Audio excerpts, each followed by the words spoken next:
Second is how deity worship is misunderstood and rightly understood. And third will be what are the results of misunderstanding or understanding deity worship. So once one devotee had gone for book distribution, he went to a shop, it was not in India, in the Western world, and the shop owner took the book and started to opened the book. It was Krishna book. He saw all those pictures. Oh, he says, we don't worship forms. So this devotee just pointed in the whole shop. There were big pictures of Hollywood stars and sports stars. He said, isn't that worship of form? So ultimately, if you look at movie stars, it's a slightly outdated usage, but one word that is used to describe them is matinee idols. So again, the word that is coming is idol. So the idea is that we are all universally attracted to forms. And this attraction to form, what is to be done with it? If we are attracted to forms and the forms are temporary, then that causes misery. At a simple level, when a child is, say, building sand castles on the beach and the tide rises, then the rising tide sweeps away the castle that the child has built. Now the sand has not been destroyed, but the form has been destroyed. And the child cries because of that. So the child is not crying for the destruction of the sand. The child is crying because of the destruction of the form which had been made using the sand. So the point is, we are all attracted to forms, and forms are temporary. And that attraction to temporary form causes illusion and causes entanglement. But Bhaktivedanta Thakur, in one of his classic books, Jaiva Dharma, has got a full chapter on deity worship. Jaiva Dharma is a fascinating book where it's philosophy conveyed in the form of a novel. So the idea of literature as fiction, and especially in the format of a novel, was introduced into India by the Western authors, and Indians became very attracted to that. So of course we had Ramayana, Mahabharata, and we had also say the story of Shakuntala and Bharat and others, which were in poetic format largely. But the idea of a novel was popularized in the pre-colonial times of the Britishers, and Bhaktivedanta Thakur used that to disseminate spiritual knowledge. So he has adopted the format of a novel in Jaiva Dharma. And in this book, he talks about a devotee, an intelligent Bengali of that times, who is on a spiritual search. And then he meets different spiritual teachers from different denominations. And then he ultimately meets a Vaishnava Guru. And then that Vaishnava Guru's instructions and the various discussions that are there of that Vaishnava Guru with others, that is described. So there is one chapter where Islamic Maulvi, a group of Islamic Maulvis come to this Vaishnava Guru, and then they have a discussion. So, there the Vaishnava Guru explains that, so this Maulvi says, why do we need a form? Because the form is material, so why can't we just think of God? So the point that Bhaktivedanta Thakur conveys through this novel is, he says, even the thoughts are material. Even when we think about something, we are thinking using the mind. And the mind is a material object. It's not as gross as the subtle object, as the physical objects, but still it's an object. So we can't avoid matter. And there Bhaktivedanta Thakur makes the point that those religions in the world which do not have deity worship, they tend to be materialistic religions. Why is that? Because attraction to form is natural and universal. And when there is no transcendental form to which one can become attracted, then one stays attracted to material forms. So that's why we will see that those religions which are against the worship of deities, for example, Christianity and Islam, to a large extent, these are materialistic religions. Now there are no doubt a good number of serious spiritual seekers, and there are a significant number of spiritual seers also in these traditions. But overall, if we see, both these religions, they consider material prosperity as the proof of their religious piety. That means, what is the proof that we are truly devoted to God? Oh, the fact that we are able to rule the world, that we are able to conquer so much land, we are able to get so much money. So now this is not really the definition of spiritual success. So why does this happen? Because there is no access to the transcendental. The point here is not to criticize any religion, but the point is to objectively understand the necessity of deity worship. So the infatuation with the material cannot be decreased if there is no transcendental form towards which the heart can be directed. Now, suppose a person who is living in a primitive economy, primitive culture where there is only barter economy. This is exchange of goods, no currency. Such a person comes to a city, and on coming to a city, that person comes to know about currency. And unfortunately, the first currency that the person gets is a fake currency. So now, when this person gets the fake currency, the person has got some idea, oh, this currency is supposed to be valuable and I can get so many things with it. So by barter, many of the goods that this villager or rustic has got, he gives that and he gets the fake currency. And then when he tries to use that currency, he says, this is fake, it is of no use. Now, because of such an experience, later when that person gets a true currency, he says, this is also fake. So to recognize fake currency as fake is important, is necessary. But to reject true currency as fake, or to reject all currency as fake, that is not intelligent, that is unfortunate.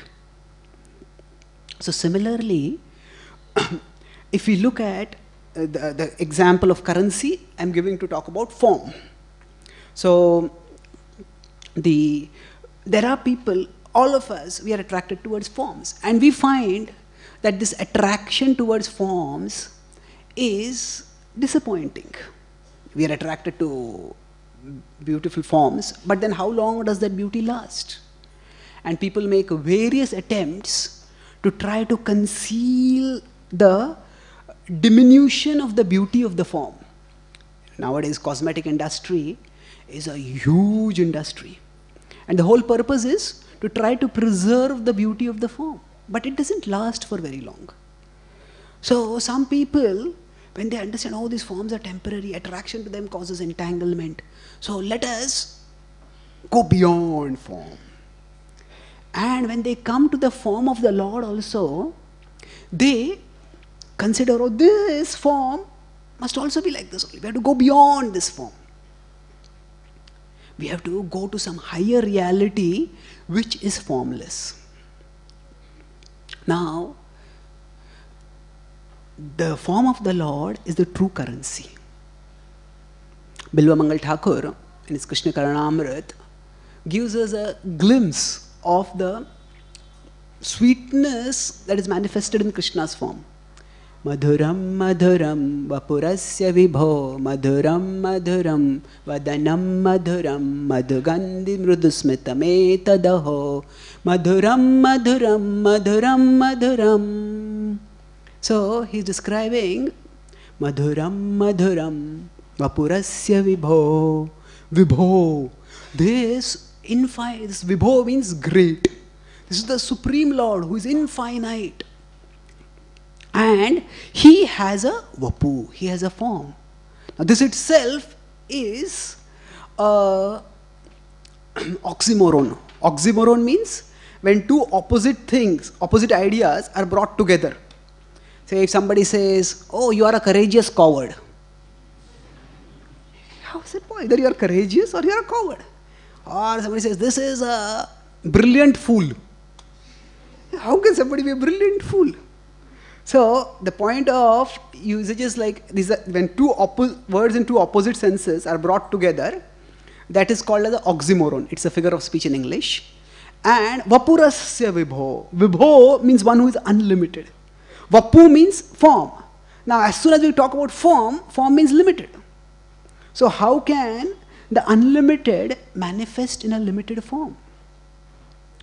So now, if the unlimited is truly unlimited, the people, when they conceive God, often they conceive God in material terms. So if God is big, then their idea is material bigness. Oh, he should be so big that you will not be able to see him also. He's so big, how can you see it?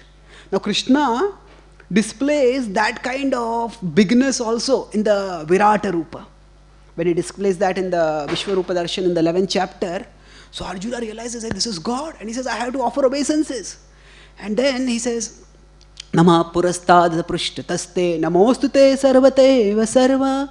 So he says, I want to offer obeisances, but where do I offer obeisances? You know, you are ahead also, you are behind also, you are to the right also, you are to the left also. So where do I offer obeisances? Namo namaste tu sahasra krutva punascha bhuyopi namo namaste.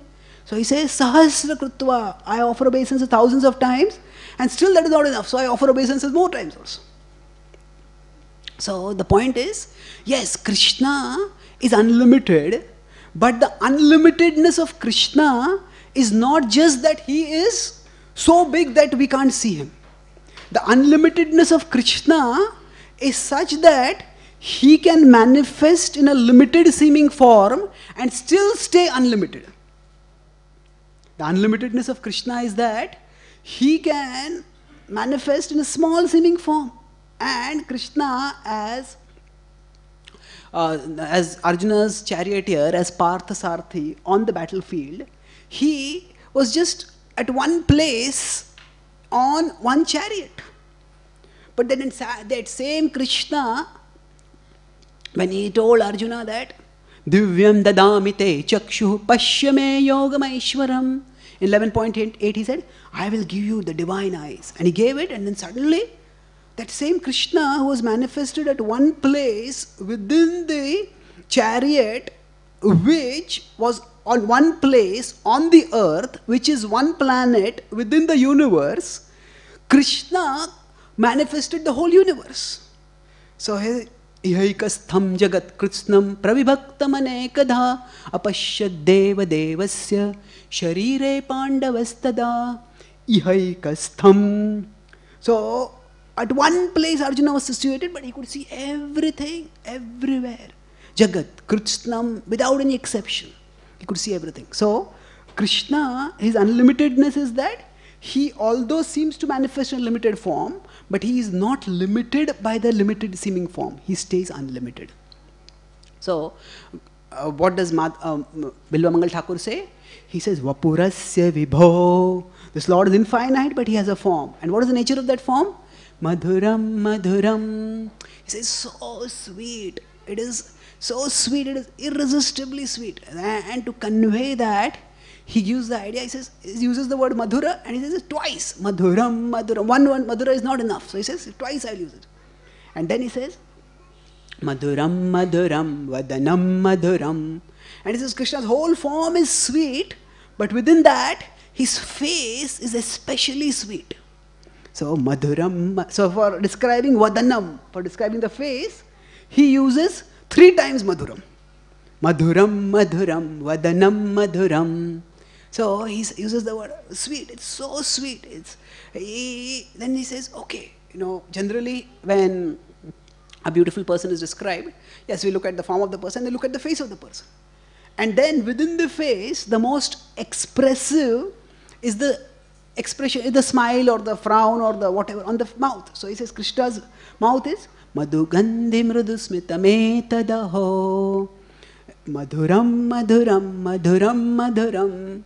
So here he uses the word madhuram 4 times. And actually, if you look at Krishna Karnamrit, it's in a particular poetic meter. So for that poetic meter, you have to have 4 lines in each text, and each text has to be of a particular length. So the mood of Bilvamangal Thakur is that no number of Madhuram is enough. Just as Madhuram, Madhuram, Madhuram, Madhuram. We can have ad infinitum, but then we won't have a poetry over there. So he goes 4 Madhuram and he stops over there. Madhuram, Madhuram, Madhuram, Madhuram. So now the point he's making is that Krishna's smile is so irresistibly sweet that words are not enough to describe it. And he gives the metaphor. Madhugandhi mrudusmitame tadaho. He says, mrudusmitam. It's a gentle smile. It's not that Krishna is loudly laughing. He's gently smiling. But that gentle smile is Madhugandhi. Madhugandhi means it is like fragrant honey. Now, again, a literary critic might say this is a wrong metaphor. Because if you're talking about sweetness, and then you compare sweetness with honey, you should compare with the sweetness of honey. But why is Bilvamangal Thakur comparing with the fragrance of honey? Madhugandhi. So, he's comparing the sweetness of Krishna's smile with the fragrance of honey. Why not with the sweetness of honey? So the point is, Buddhi grayamati indriyam. In the Bhagavad Gita, in the verses on Samadhi, which Krishna describes in 6.20 to 23, he says that the perception of spiritual reality is atindriyam, is beyond the senses. So, it's when Bilvamangal Thakur is saying that Krishna's form is sweet. Now that sweetness is not something which is tasted with the tongue. That sweetness is atindriyam, and he's experiencing it at the level of consciousness. So to give us an inkling of that, now normally we all know that honey is sweet. But if some honey were also very fragrant, very aromatic, its charm would increase all the more. So like that is giving us an inkling of Krishna's sweetness by comparing not just with the normal attribute of honey, that is sweetness, but its special attribute, that is fragrance. And he says, such is the sweetness of Krishna. So Krishna's sweetness is such that it supersedes all superlatives. Superlatives means good, better, best, excellent, high class. So whatever words we use, the words are inadequate. So in Lalita Madhav, which is a book written by Rupa Goswami, there the kings who have been rescued by Krishna from Jarasandha, they glorify Krishna. And they say that we compose choice verses to glorify you. And we thought that yes, we have glorified you wonderfully. But now, when we are actually beholding you, so we feel as if we have glorified the emperor of the whole world to be a landlord in a village. So the glorification is actually a minimization. So words are not enough to glorify Krishna. Now, still, words are the only tools available for the great Vaishnava saints who are experiencing Krishna to give us that experience. So that's why we have Rupa Goswami in his famous verse saying, when he's talking about the sweetness of the holy name, he says, I want thousands of tongues and millions of ears to taste the sweetness of Krishna as is manifested through his holy name. Now, there are people who are gluttons, who are very greedy and want to eat and eat and eat and eat. So, in the Egyptian tradition, there were some people called Epicureans. So the Epicureans were rank materialists. They were very wealthy, and they thought that eating was the primary source of enjoyment. So the problem with trying to enjoy through eating is, our stomach's capacity is limited. So we eat food, and when the stomach becomes full, you can't eat anything more. So they thought, no, we want to enjoy. So there were these very wealthy people, they got their physicians to make painless vomiting pills. And so they would eat food, and after that, just take the pill, vomit it all out. They would have one golden bowl for the food and one golden bowl for the vomit. And they would throw it away and then again eat it. And so this is a person trying to say, oh, if only I had 2, 3, 5, 6 stomachs, then I would eat so much. But then this experiment was not very successful. In fact, it was a disaster because the point of eating is, the problem with eating a lot is not just that the stomach's capacity is limited, or not just that nowadays people will be worried, I'll become obese. But the problem is that just putting in so much food into the bodily machinery causes the body to break down.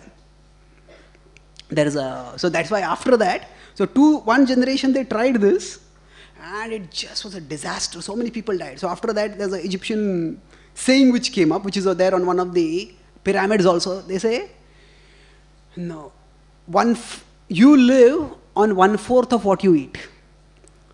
On the remaining 3/4 lives your physician. So the point I'm making is that that sometimes people may have such a desire to enjoy, and they may think this is so enjoyable that they may I want more than one stomach to eat. But nowhere in the history of the world has any poet said that, oh, I want thousands of mouths and millions of ears. So this is meant to give us experience, at least at a level of conceptual understanding, of how irresistibly sweet Krishna's form is. And this, as we become purified, this will become more and more apparent to us. So, Krishna's form, as is manifested in the deity, is the true currency. It is the way our innermost longing for beauty and love can be eternally fulfilled. Unfortunately, some people misunderstand Krishna's form to be material. So, if we see within the broad Vedic culture, there is what is today called Hindu culture, there is the worship of deities, broadly speaking. But not all people worship the deity with the same understanding. So there are, I won't go into the technical Sanskrit over here. There are two kinds of symbolisms. There is ascending and descending symbolism. So some people say, yes, God is all pervading. You can't see where is God. So therefore, you can envision God in a form. And then you worship that form by which you will be able to access the infinite. And for that they give the example, just like if we want to be patriotic. Now if I want to say I love my country, the country is so big, what do you love? How do you express the love towards the country? So we may say, oh, there is a flag over here. The tricolor is there and I will salute the flag. So then that is the way we express respect for the country. So the flag is used to summon emotions of patriotism for the country. So some people say the deity is also like that. To evoke emotions of bhakti for the infinite, there is a form. Now, is this a correct understanding? It sounds okay. It may sound impressive also to some people. But suppose, say now India is becoming more and more of a developed country, trying to become.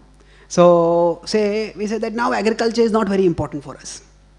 So we don't need a tricolor. We'll remove the green from the flag.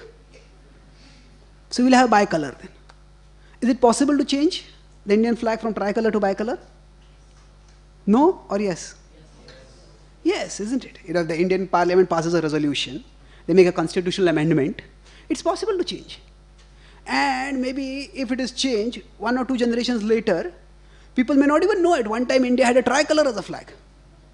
So at that time, the same patriotism may be someone using a bicolor flag.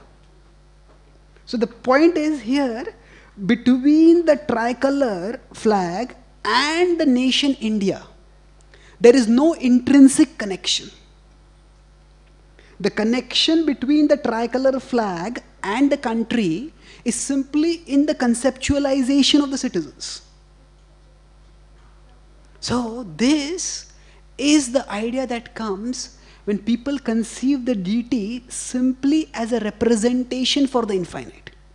They have the idea that there is no intrinsic connection Between the infinite is formless, is unlimited, is transcendent, and whatever form you want, you can worship.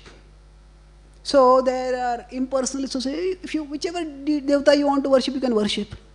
You can make an image of Krishna, you can make an image of Durga, you can make an image of Shiva, you can make my image also. No problem. So the idea is that they think the form is just a tool to go beyond to the formless reality. Now the deity is not a representation of Krishna. The deity is a manifestation of Krishna. Deity is not a representation, just like a flag is a representation of the nation. But if we have a picture, of a person, then that picture is not simply a representation. If say a husband carries the picture of his wife in his wallet, and one day he comes back home and his wife sees his wallet, there's a picture of some other woman over there. He says, what is this? No, just the picture is different, I am thinking of you only. How is that possible? So there is an intrinsic connection between the picture and the person. The connection is not simply a matter of conceptualization. There is an intrinsic connection. So like that, the deity is not just, so when I talk about ascending symbolism and descending symbolism, ascending symbolism means that there is a formless concept like nation, and there is a concrete symbol, that is a flag. And the connection between them is just by our ascending imagination. Yes, I imagine this flag represents this country. But when there is a picture of a person, there is the original person, and based on that, either a photo is clicked or a portrait is made. And then there is an intrinsic connection. So this is, the deity is an example of descending symbolism. There is an original person, Krishna, and that Krishna manifests as the deity. And that's why those people who are utterly detached from material things, even those people are attracted to Krishna. Atma Ramasya Munayo Nirgrantha Urukrame Kurvantya Haitu Kim Bhaktim Itham Bhuta Guno Harihi. This is one of the most important verses in the Srimad Bhagavatam. And in fact, it defines, it actually in a verse conveys the autobiography of Shukadeva Goswami. Shukadeva Goswami was Atma Ramasya Munayo. He was a sage who was Atma Ram, self-satisfied. He was so detached that he just left home as soon as he was born. And Nirgrantha pi Urukrame. Nirgrantha had no attachments. But Urukrame, that Lord who performs wonderful activities, Kurvantya Haitu Kim Bhaktim. He started performing bhakti towards that Lord. Itham Bhuta Guno Harihi. Such are the wonderful qualities of this transcendental Lord, of Lord Hari. So, going back to the example of fake currency and true currency, yes, there is fake currency, and that fake currency refers to the glamorization of temporarily good-looking forms that is done, and that is undesirable. Even the conception that we can worship whichever form we want, that is also fake currency. But beyond that, there is a true currency, and that is Krishna's form, which is manifested as the deity. So, those who are attracted to Krishna's form, they are not attracted to things of this world, and they are not attracted to the forms of this world, and still they are attracted to the form of Krishna. So, they reject the fake currency, but they don't reject all currency, they accept the true currency. And Krishna, he reveals himself, he makes himself accessible to us through the deity. Pillai Lokacharya is one of the prominent acharyas in the Sri Sampradaya, and he gives an example to convey how the deity manifests the mercy of Ishvara. So he says that suppose there is a small child who wants to touch, who sees an elephant, who hears about an elephant and wants, I want to touch the head of an elephant. Now the child is so small, the elephant is so big. How can that child touch the elephant? Stop. Can't. But if that elephant sits down and puts the head down. And then the child just touches the head. Then the child can touch, in this way the child's desire can be fulfilled. So he says, similarly, the soul is like the child. And Ishvara is infinite, is like the elephant who is untouchable for us. But that Ishvara, by his mercy, that infinite becomes finite. The unlimited becomes limited. The omnipotent seems to become a motionless statue. Seems to, does it actually become? Seems to become like a motionless statue. Why? So that the child soul can touch and serve and develop a relationship. So Bhaktivinoda Thakur, in his Jaiva Dharma, he concludes the chapter by saying that Krishna reciprocates with our desire. Yathamam prapadyante tam sathaiva bhajamyaham. So those who consider the deity to be stone, for them, the deity will remain as stone. That's what you want to see. Krishna says that's what you will see. But beyond this, he says there are two levels. At the highest level, when a person is pure, when a person has realized Krishna, at that time, that such a person sees the deity as Krishna directly.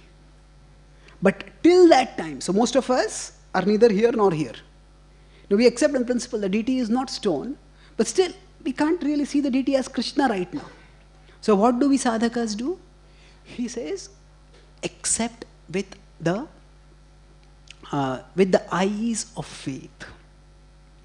With the eyes of faith, when we accept and act, then gradually we will realize. It's like if a child has got a cut, say iron has cut. So at that time, there is a cut, and then the doctor says, I have to give you an injection. He says, I have got a cut and you are giving me additional cut. What is this? He says, no, you have to accept on faith that this cut is for healing. This piercing is different. And it's not just a matter of just only blind faith. Because the child can, after taking the injection, experience the subsiding of the pain and the curing of the disease. So similarly, we may not have that understanding right now that Krishna is manifesting himself as the deity. But if we accept on faith, the Krishna has the potency to manifest, and I don't understand, but I'll accept on faith. And we approach Krishna reverentially. We serve Krishna manifesting as the deity.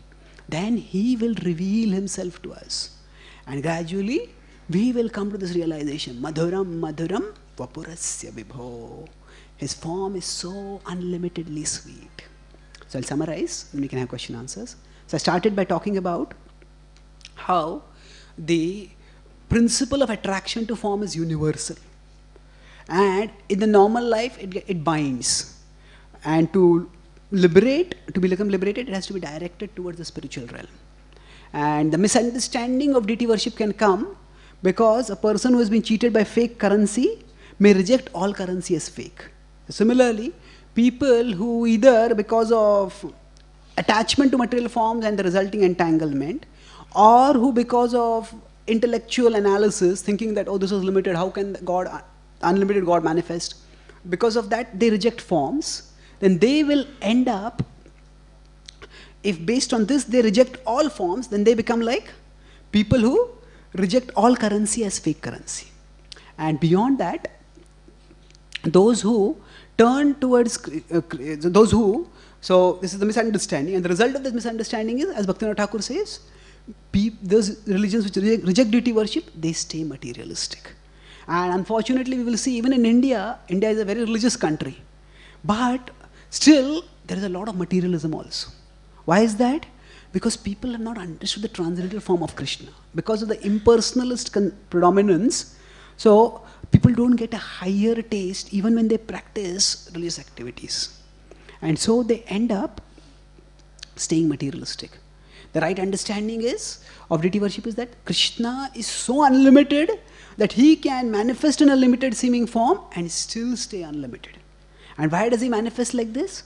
To give us access to himself. Just like an elephant may lower down to let a child touch its head. So this is Krishna's mercy.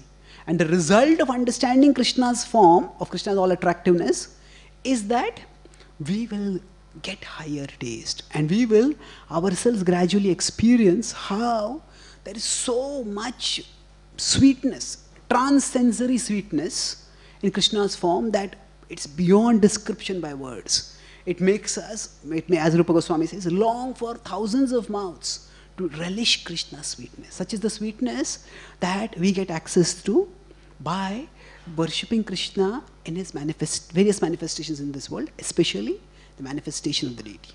Thank you very much. Are there any questions?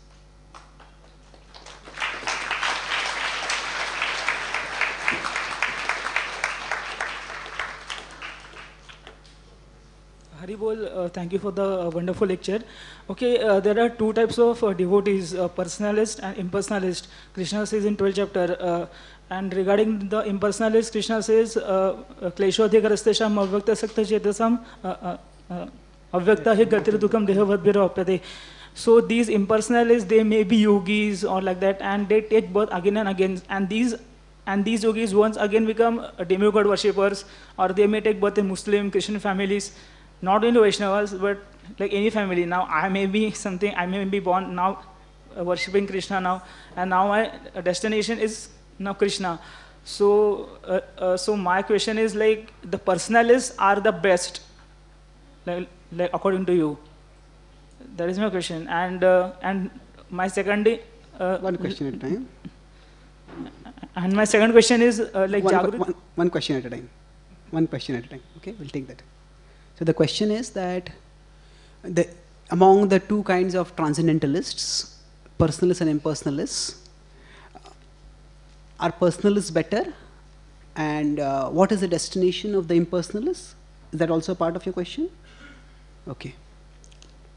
So, yes, Krishna does say that, as when Arjuna asked this question in 12.1, Evam satata yukta ye bhaktastam paripasate ye chapyaksharam avyaktam tesham ke yoga vittamaha. So among those who worship the impersonal and the personal, who are better? So maya vaishyamano ye mam nitya yukta upasate shraddhaya parayo petas te me yukta tamo mataha. In 12.2, immediately Krishna answers that those who worship me, Prabhupada elaborates in his translation that in my personal form, Krishna is saying me means me. So it's Krishna. Those who worship him, and significantly Krishna is Shraddhaya Parayopetas. With Shraddha, with what kind of faith? Transcendental faith. Krishna talks about material faith in the 17th chapter, faith in goodness, passion, ignorance. And based on that faith, different people may get attracted to different forms. But Krishna's form is transcendental. And those who understand the transcendental form of Krishna and worship him with transcendental faith, they are the most intimately united. Why? Because they have understood God in his highest manifestation. So those who consider God to be impersonal, their conception of the spiritual is reactionary. Their conception of spiritual is largely based on matter. They think, oh, matter is temporary, matter is entangling, therefore go beyond matter. Matter has form, therefore go beyond form. So they don't conceive of positive spiritual reality. They conceive of spiritual reality only in terms of the negation of the material, not in terms of revelation of the spiritual. Just like if, say, I have got suppose I've got arthritis in my body. And then if, say, I've got arthritis in my hands, legs, so whatever movement I do, it causes me pain. And then if I decide, I will just, if only I could just give up all motion, then I'll be free from pain. Now it's true. If I could become free from motion, I'll become free from pain. But after becoming free from pain, I will want to do motion. Isn't it? So here the cause of pain has been misdiagnosed. The cause of pain is not motion. The cause of pain is disease, arthritis. So if I understand that cause and treat that, then I will be able to be cured and be able to act in a way that doesn't cause any pain, but can help me to do constructive things and bring joy to me. So similarly, so when people's conception of painlessness is largely a reaction to pain. Oh, motion causes pain, give up motion. Like that, oh, form causes entanglement, give up form. So then their conception of spiritual as formless is reactionary, based on not a positive revelation of the spiritual, but on a negative rejection of the material. And if just becoming motionless, it's not possible. How long can we do it? That's why Krishna says immediately in 12.5 that klesho diktarastesha. Those who conceive of this absolute truth as impersonal, their progress is very difficult. It's filled with klesha. Krishna uses the word klesha twice over there to emphasize that point. So in contrast, so understanding that the attraction to form is not the problem, attraction to material form is the problem. Those who understand that and they redirect their attraction towards the personal form of Krishna, they actually become liberated joyfully, easily. So sukham kartum avyam, as Krishna says earlier in the Bhagavad Gita. So the impersonal is their destination where they will depend on their conception of the spiritual, their conception of Krishna. If they just think, okay, there's the absolute truth which is impersonal and I want to attain that, and they try to live, they try to regulate their senses, they try to live a sattva-guni life. Krishna describes them in the Bhagavad Gita itself, 12.3 and 4. He says that sanyamendriya gramam vinyamya samabuddhaya te prapnuvanti mameva sarvabhuta hite rataha. Sanyamendriya gramam. They try to control their senses, they try to be equipoised towards all living beings, and then they try to attain Krishna. Such people will eventually attain him, he says. Bahunam janmanamante. After many lifetimes, they will attain him. Because gradually, they will attain Krishna, not as Krishna as Bhagavan, Krishna as his impersonal manifestation as Brahman. So this is those who reject currency and simply try to live on without any currency. You can live in some ways. But there are others, these are impersonalists who are called as Brahmavadis. And there are another category of impersonalists who are Mayavadis. And they not only consider the absolute truth to be impersonal, but they reject the form of the absolute truth as illusory. This is offensive. Why? Say, because there is one spiritual teacher, spiritual in double quotes. So he says, you can take whichever form you want and meditate on the form. And concentrate and concentrate and concentrate on that form. And when will you know that you have attained samadhi? When by the power of your concentration, the form on which you are concentrating crumbles into powder. Oh, then you will go beyond form to the formless, and then you have attained samadhi. So now, unfortunately, or predictably you could say, many followers, they take a form, and when they are in a closed room, they just beat the form down and they say it has crumbled to powder. Now I have attained samadhi. This is very unfortunate. So those who offend Krishna's form, they are very unfortunate. And their destination is also correspondingly unfortunate. And many people in India, very few are actually inveterate Mayavadis. That means those who are offensive to Krishna's forms. Many people are actually impersonalists, in the sense of being Brahmavadi. They just think, oh, kuch jyoti hai, usme leen hona hai. There's some light into which we have to merge. Devotees have no urge to merge. They long to love and serve. And so depending on, we cannot brand anybody who talks about an impersonal conception as a Mayavadi and say that they are doomed. That is incorrect. But we also have to be cautious that we get a correct understanding and try to share that correct understanding about the absolute truth, about Krishna's form with everyone. Okay, thank you. Yeah. Yeah, so the question here is, how can we know that when we offer bhoga to Krishna, he has eaten or not? Because we see plate is full, and it is eaten only by devotees. Okay. Yes, it's a valid question. Krishna is bhavagrahi. So when we offer bhoga, he takes the bhav in the bhoga. Now, again, if we are just going to stick to material vision, then the whole idea of deity worship, what to speak of putting a bhoga in front of the deity, even the idea of having a deity itself, we can reject. But if we understand the principle, yes, Krishna can manifest in a form to give us access. The point of Krishna manifesting in the deity form is to give us sensory access to transcendence, to help us to use our senses to connect with transcendental reality. It is not to manifest Krishna's potency or omnipotency.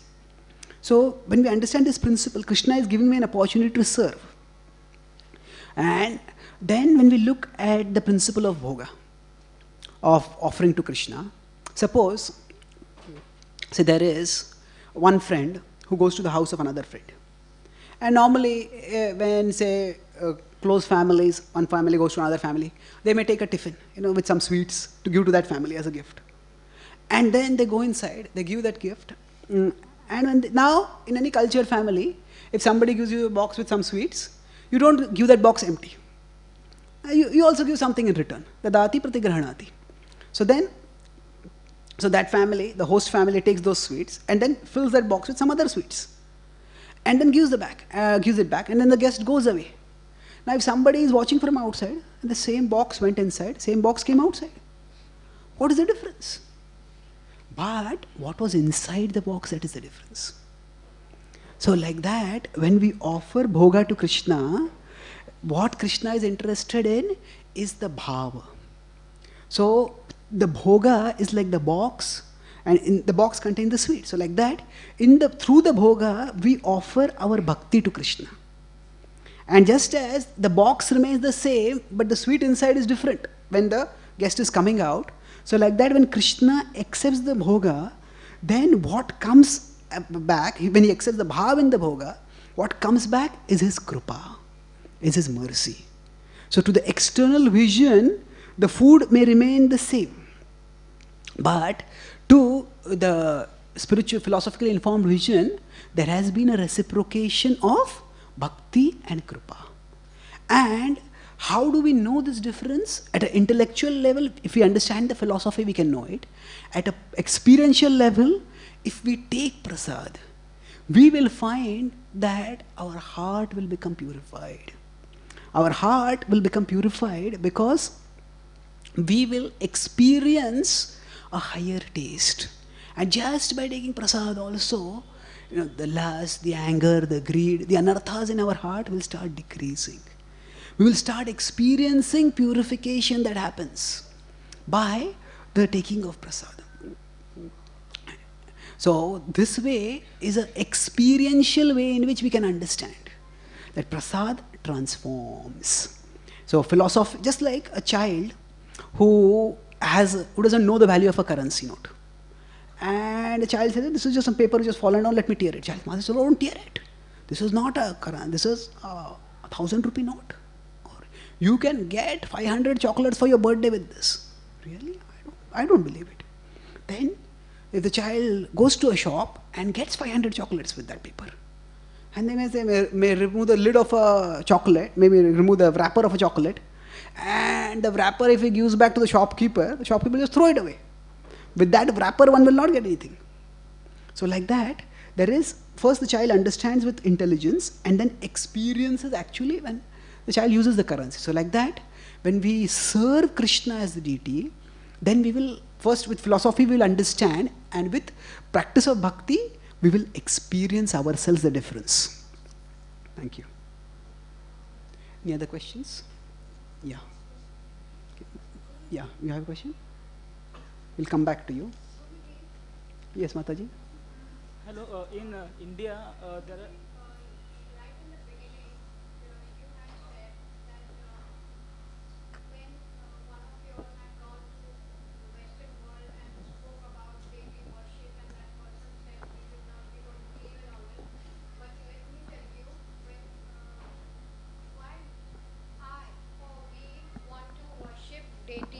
Worship is why?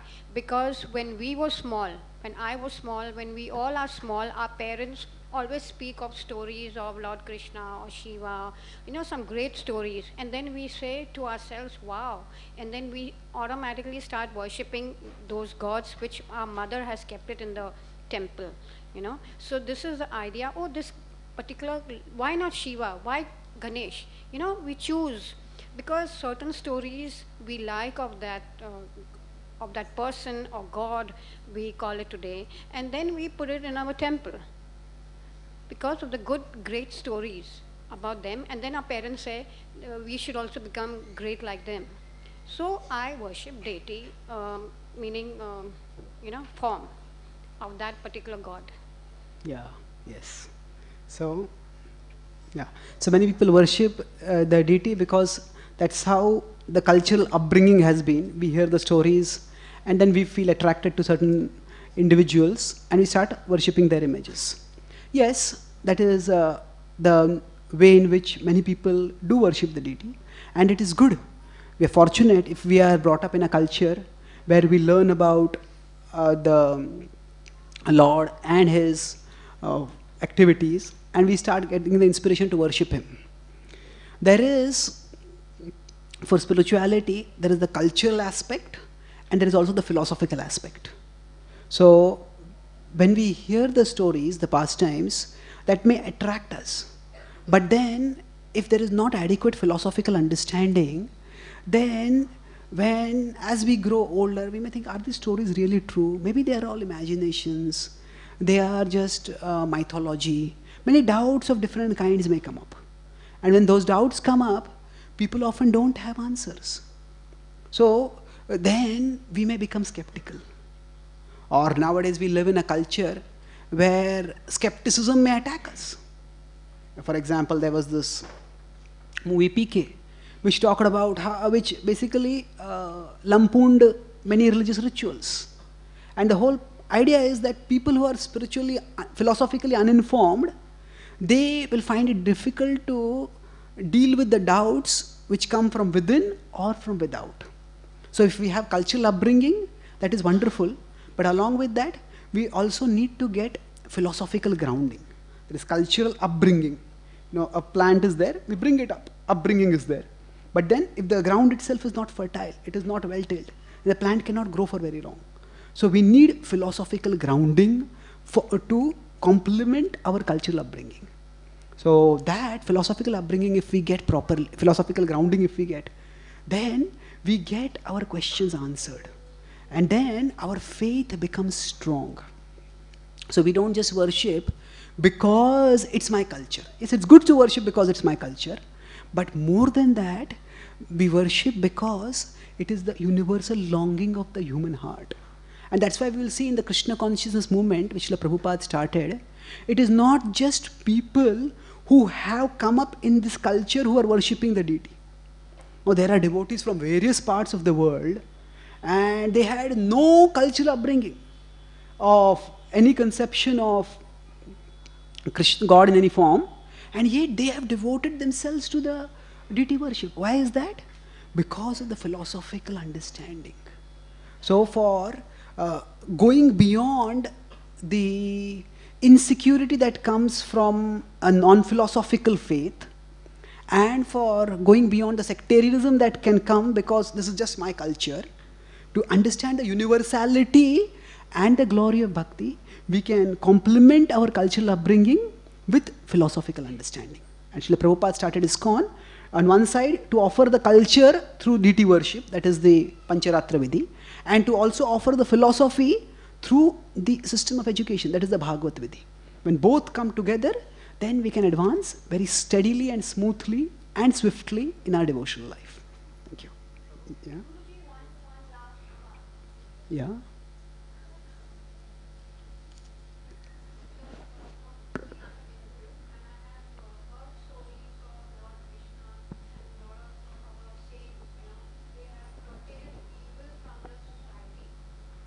Hmm.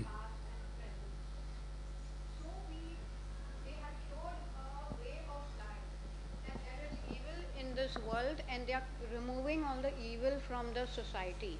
So we children learn that we have to also curtail the evil from the society. Correct. So a way of life has been depicted by them. So even I follow that way. Yes. I remove the evil from the society. Yes.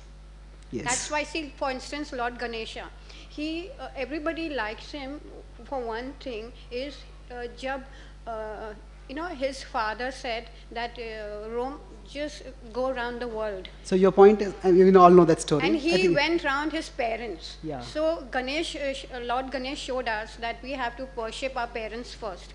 So we worship Ganesh also. Yes. Yeah. So the point is that we worship the Lord because in the scriptures, in the stories that we get in the tradition, we see that moral values are taught, that we learn to overcome evil and cultivate good. Yes, definitely values we do learn from scripture of how evil should be avoided, how good should be cultivated. In the scripture there are two kinds of values. There are moral values and there are spiritual values. Moral values means we understand, okay, if I do this good, good will result. If I do this bad, bad will result. Those are very important. At the same time, spiritual values talk about not just being good in this world. They talk about a goal beyond this world. So our goal is not just to do good and get good. Because no matter how much good we do, the end in this life is not very pleasant. We all grow old, we all get deceased, we all die. And if we want an eternal result, we need to go beyond just the moral conception of good and bad to a spiritual understanding of God as the supreme good and devotion to God as the supreme good. So we practice bhakti not just because we want to overcome the bad and take the good.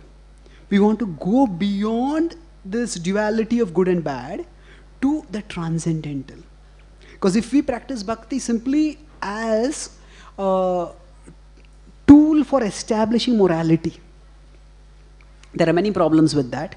First and foremost is that we may think that if people can be moral without bhakti, then what is the need for bhakti?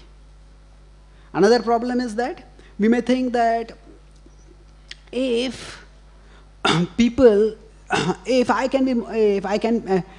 there are people who are supposedly religious but they are immoral, then the whole principle of bhakti is useless. Yes, that is possible, but there is the whole, this like, even if you win the rat race, you still remain a rat. Isn't it? We don't, so even if we become very moral, but still, the Bhaktivinoda Thakur has written a song where he talks about Bhulya tomare samsare asiya. How my dear Lord, I forgot you and I stayed in material existence. And now if you look at the full song, it is a success story. As I grew up a child, I studied very diligently, I got very good marks in my exam, I got a very good job, I traveled far and wide, I earned so much money, I took care of my family members, and yet he says, now I am old, it's all useless. I wasted my life, bhulino tomare hari. So Bhaktivinoda Thakur says that even a success story, if it is disconnected with God, it is a failure story. So it ultimately ends in failure. So I'm not minimizing the point that scripture teaches us good and bad. That is valuable. But beyond that, there is transcendence, which goes beyond good and bad. And we practice bhakti not just to become good, but to love God and to go beyond the good and bad of this world to an eternal world where our longing for love and happiness can be perennially fulfilled. Okay? Thank you. It's not related to deity worship. Yeah. But because we are qualitatively similar to Krishna, we have some minute independence. So could you define the jurisdiction of this minute independence? Where can we exercise it? Where is our free will exercisable?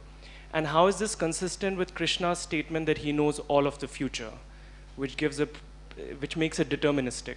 That's a different question. Okay. One question at a time. Okay.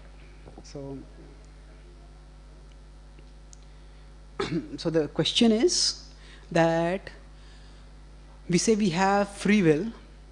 So if we have some free will, so what is the jurisdiction of our free will? And how can we exercise this free will properly? That's a related question. So now the jurisdiction is determined by our past karma. The Bhagavad Gita in the 13th chapter talks about kshetra and kshetragya. Kshetra is a field. So just as a poor farmer may have a small field and a wealthy landlord may have a huge field. So like that, all of us as souls have different levels of influence. So some people may have a very attractive, charismatic personality. And when they talk and when they conduct themselves, they are able to influence many other people. And some other people may have a may not have such charisma. So they are not able to influence so many people.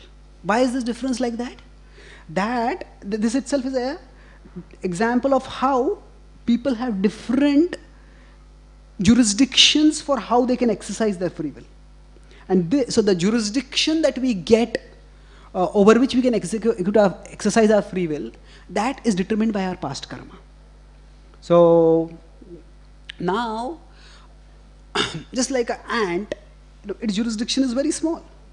It can just move from here to there. An elephant, when it has got a body which is so big that it can crush so many things under its feet also. That's a different body with a different kind of influence. So why does one soul have an ant's body, another soul have an elephant's body? That's based on past karma. So our kshetra essentially connotes our jurisdiction of influence. And that is determined by our karma. Now, the various spiritual paths, such as the path of karma or jnana or yoga, progress in those paths depends on how much control we have over our kshetra. Now, if I have a lot of intelligence and if I have a lot of control over my intellectual faculty, then I can do a lot of speculation and follow the path of jnana. If I have a lot of control over my body and I can perform austerities, then I can follow the path of yoga.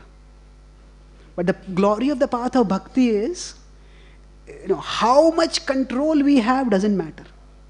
What we do with what control we have, that is what matters.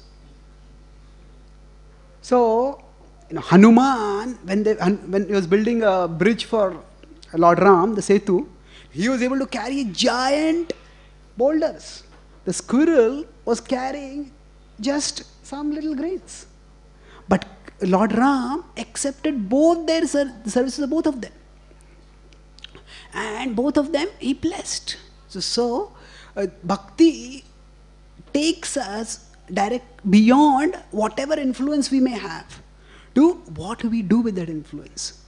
So that's why as devotees, we don't bother about how much control we have, what is the jurisdiction of our control.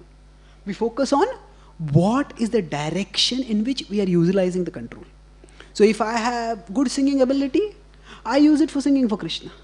If I don't have good singing ability, that does not mean that I can't advance in bhakti. Still, I can express my bhakti in some other way and I can make spiritual advancement. So, that is the beauty of bhakti, that it does not depend on any material factors. So by learning to love Krishna in the association of devotees and then expressing our bhakti in whatever way is possible for us, we can best use our freedom and attain an eternal destination.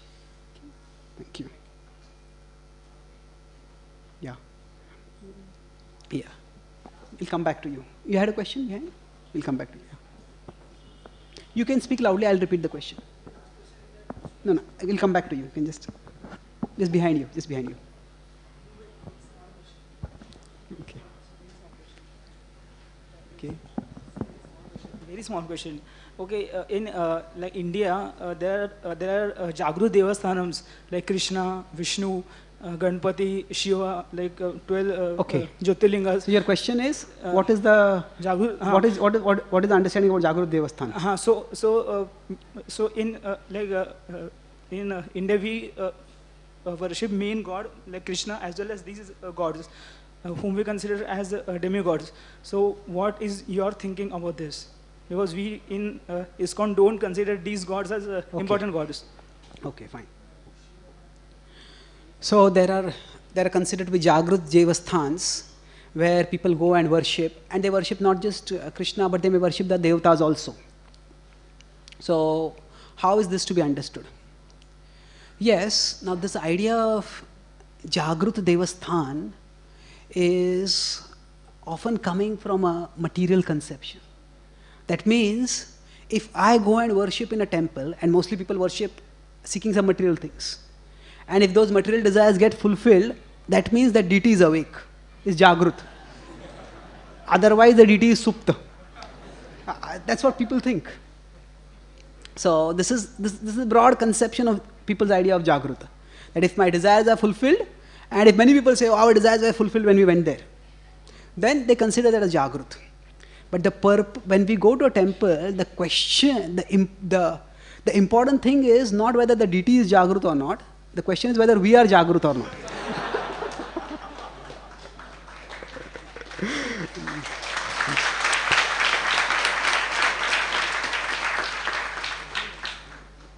So, we come to Krishna not just so that we can get our material desires fulfilled. Yes, Krishna can fulfill those desires also. But the point is that there is the fulfilling of desires and there is the attaining of happiness. And we think that the two are the same, but they are not. If one desire is fulfilled, another desire will come up, a third desire will come up, fourth desire will come up. And fulfilling desires doesn't necessarily lead to happiness. So when we come and worship Krishna as the deity, we will become happy because our innermost longing for love will be fulfilled if we approach Krishna with bhakti. That's why when we come to the temples, we focus on trying to serve Krishna, trying to understand the philosophy by which we will become Jagrut. And that's the important thing as far as Jagruti is concerned. And secondly, as far as the devatas are concerned, yes, they can manifest through their deities also. Krishna has given the devatas certain powers by which the powers which he has given are twofold. One is that they have jurisdiction over certain areas of cosmic administration. So for example, Shiva controls destruction and Ganesh controls the removal of obstacles. So Krishna has given them jurisdiction that way. Yo yo yam yam tanum bhakta shraddhaya architum icchati tasya tasya achalam shraddham tameva vidadhamyaham sataya shraddhaya yuktas tasya aradhanamihate labhate cha tatah kaman mayaiva vihitan hitan. In 7.21 and 22 in the Bhagavad Gita, Krishna says that whichever form someone wants to worship, I give faith to them in that form and I give that devata the power to fulfill the desire also. So mayaiva vihitan hitan, I fulfill that desire. So yes, in the Srimad Bhagavatam, there is a story of Bharat Maharaj, where Bharat Maharaj is abducted by some bandits, and they want to sacrifice him in front of a Kali worship, Kali deity, Kali image. And then Kali herself comes out of that. She says, how can you kill a devotee like this? She stops them. So the point is that even the devatas can manifest through their deities. So we understand that devatas are not supreme. That's why we don't make them the object of our devotion. But that does not mean that we should disrespect the devatas. They are respectable because they are empowered by Krishna. And to that extent, we definitely respect them. And it's possible that certain places may have certain temples of devatas or where desires may be fulfilled. And those deities may be called as Jagrut in that sense of fulfilling the desires. But we understand that we practice bhakti to make ourselves Jagrut. Okay, thank you. Any other questions? Yes, behind. Hare Krishna. Hare Krishna, Prabhuji. My question is basically about the actual understanding of the bead bag. See, Narottam Das Thakur used to call bead bag as the Jola Thakur. And even today also there are many spiritual masters, if you offer them obeisances along with the bead bag on your body, they don't appreciate it. They ask you to keep it aside and then offer that. And Krishna also says in 11th canto of the Bhagavatam that all the paraphernalia of my devotee is not different from me. So the bead bag is actually to be understood or respected as the very form of the Lord, or is it an instrument to instantly remember the Lord? Okay. So the bead bag, some devotees call it as Jhola Thakur. It is the place where the beads are kept. So what is the exact understanding of the bead bag? In the 11th canto, it is also said that all paraphernalia of Krishna is worshipable. Yes, everything connected with Krishna is sacred. At the same time, there are levels of sacredness. So one time, in the early days of our movement, Hayagriva Prabhu, who was an early disciple of Srila Prabhupada, he used to do typing and proofreading and editing of Prabhupada's books. So he was typing on a typewriter and Prabhupada came into the room. And so he wanted to offer obeisances. So he just started kicking the typewriter with his foot so that he could move aside and offer obeisances. Prabhupada said, hey, don't touch it with your foot. Krishna is manifesting through this. You should respect it. It is sacred. So then he asked Prabhupada, do you mean that my leg is not sacred and the typewriter is sacred? So Prabhupada replied, yes, you are a devotee, your leg is also sacred. But there is a way in which sacred objects are dealt with. And to touch something with a leg is considered to be a sign of disrespect. So now, the point I'm making is there are levels of sacredness. So yes, even Bhakti, so just like Prabhupada said, the typewriter should be respected. So like that, Bhaktivinoda Thakur had in the emblem of the Gaudiya Math, had printing press also. He called it the Brihat Mridanga. And he said it's sacred. But still, he did not put Brihat Mridanga on the altar and worship that. Isn't it? So there are, Brihat Mridanga also, the printing press is sacred, but it is not the object of worship. So like that, the bead bag is sacred and bead bag should be respected. But at the same time, it is not that the bead bag is directly Krishna. The bead bag contains the beads and the beads are what manifest, the means by which we can connect with Krishna. In fact, not just the means, the beads are also sacred because the spiritual master has chanted if we are initiated and they are tulsi. So just like we have the deity and we have the dress of the deity.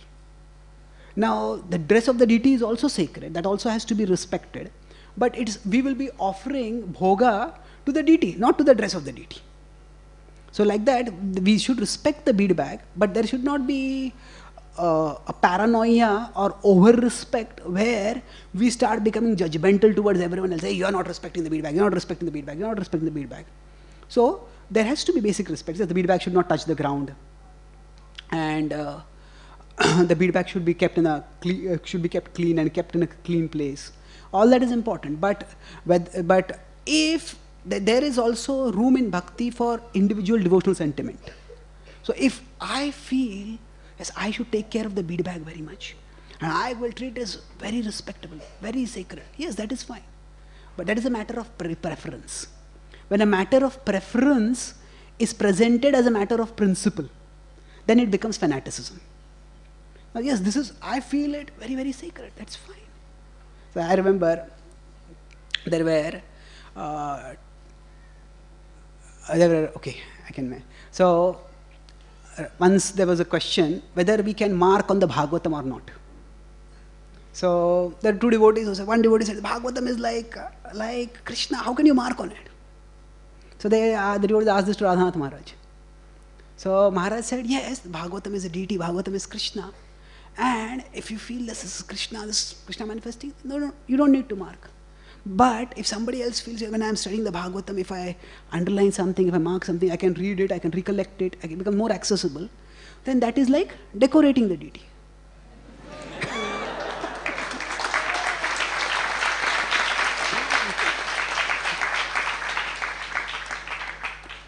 So, if I feel jarred by marking on the Bhagavatam, I needn't mark.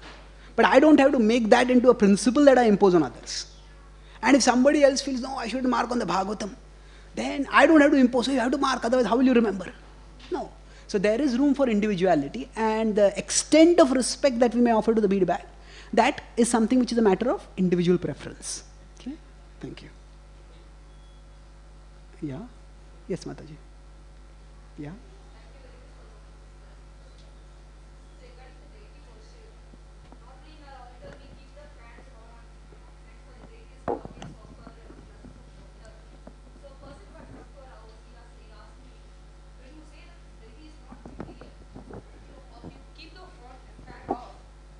fan on all the time, it is for you as a materialistic, as a material body. But if you keep the fan on for the deity also, so which means are you not bringing the deity to your level? Okay. And good offering question. the glasses question. like because of summer Yeah. also. And the same, the Chandan Yatra also. Okay. We do summer, we feel the heat. Yeah, I understand. So what is the question? What is the answer for this? Yeah. Krishna?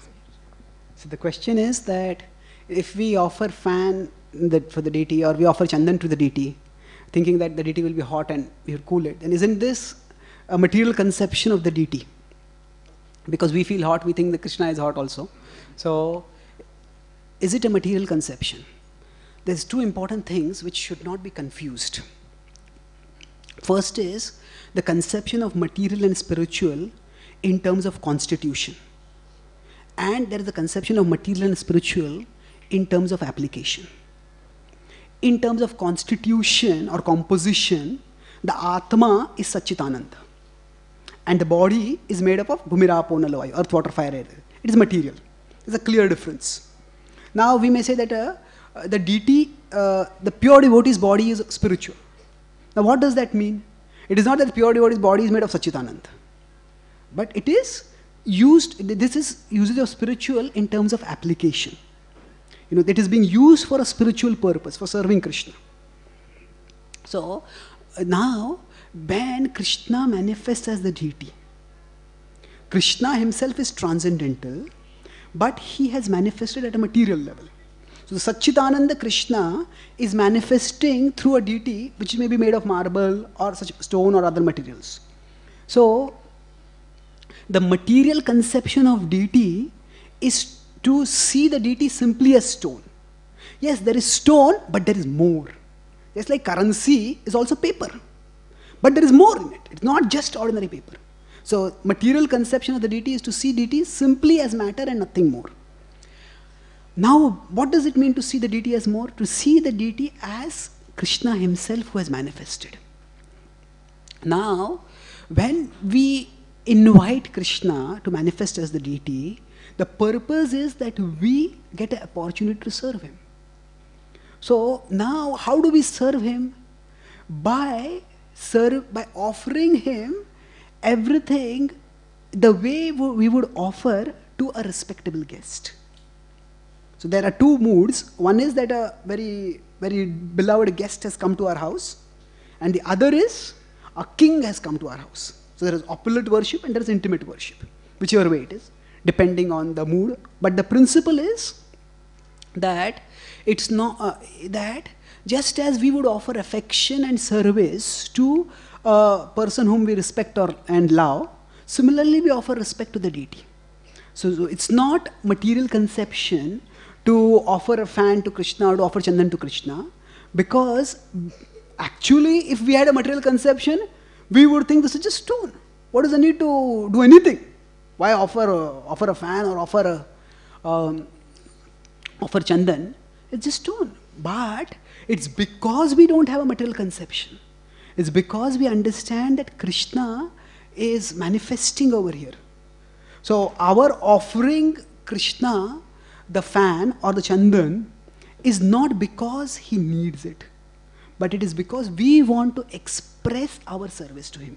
Naivatmanah prabhurayam nijalabha purno manam janada vidusha karuno vrinite yadyajjano bhagvate vidadhita manam tachatmane prathimukasya atha mukhashri. So Prahlad Maharaj in the 7th canto 9th chapter, while offering prayers to Narasimhadev, says that, my dear Lord, you are purna, you are complete, and you don't need anything from us. But when we offer you respect, when we offer you service, it is for our benefit, because we become purified by offering that service. So now, if we say that Krishna is transcendental, then yes, Krishna is transcendental, but he has manifested here to give us the opportunity to serve. If we just had a simplistic notion of God's transcendence, then we would say, what is the need for fan? Okay, there's no need for fan, there is no need for even food to be offered, there is no need for dress, there is no need for decorations, and then there is no need for deity also. So, that is the opposite extreme of the material conception. One material conception is to reduce the deity to only matter. The other extreme of the material conception is to conceive God as so transcendental that in no material way he can be served. So that also ends up alienating us from God. How can we connect with him? So the principle of deity worship is that we want to serve him, and whether it is offering chandan or offering or having fan, it is that we want to serve him in a way that is harmonious with the mood in which he is manifested, which is that as a guest or as a king whom we have an opportunity to serve. Okay, thank you. One last question. Yes. Oh, a lot of questions here. Okay. Yeah. Quite famous in India, is this authentic? Yeah. Satyanarayan Katha, which is quite famous in India, is this authentic, like from the scriptures? Okay. Satyanarayan Katha, Satyanarayan Puja, is it authentic? See, when we talk about authenticity, we can look at the origin, we can look at the content, we can look at the effect. So, or more in terms of form also. Now, at one level, we could say that, Narayan is always Satya. Why do you have Satya Narayan? Is there some Mithya Narayan which is opposite to Satya? No. So, at that level itself, we don't need a prefix Satya. Narayan is Param Satya himself. So, now if we look at the specific stories and the specific modes in which this worship is done, at best, it is usually done in a mood of karma kanda. Karma kanda means that, okay, I want to do this so that some material problems may be averted or some material good may come. And if it is done in a proper scriptural way, in terms of chanting of mantras, in terms of calling priests and doing worship properly, and there is basically to some extent,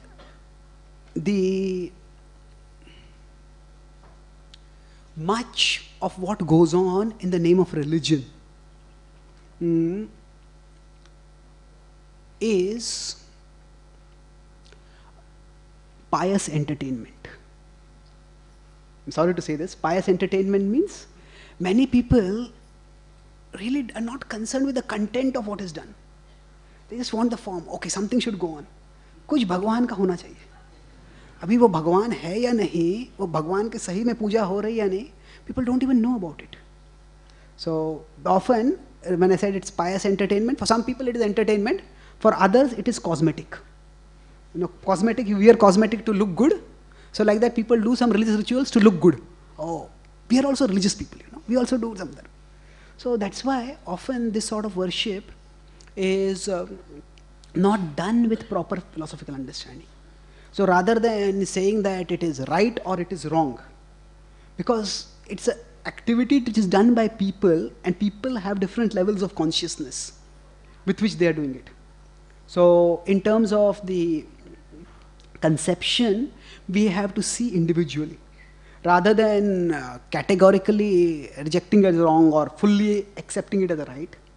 If it is done in our family or if it is done in our acquaintances, our goal should be to try to elevate people towards a higher level of bhakti.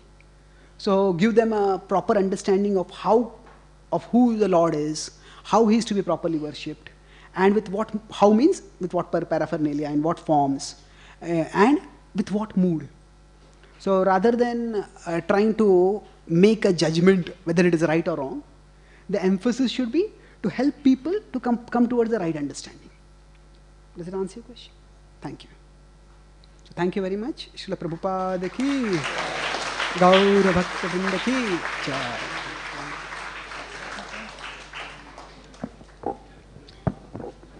So I have a website, thespiritualscientist.com.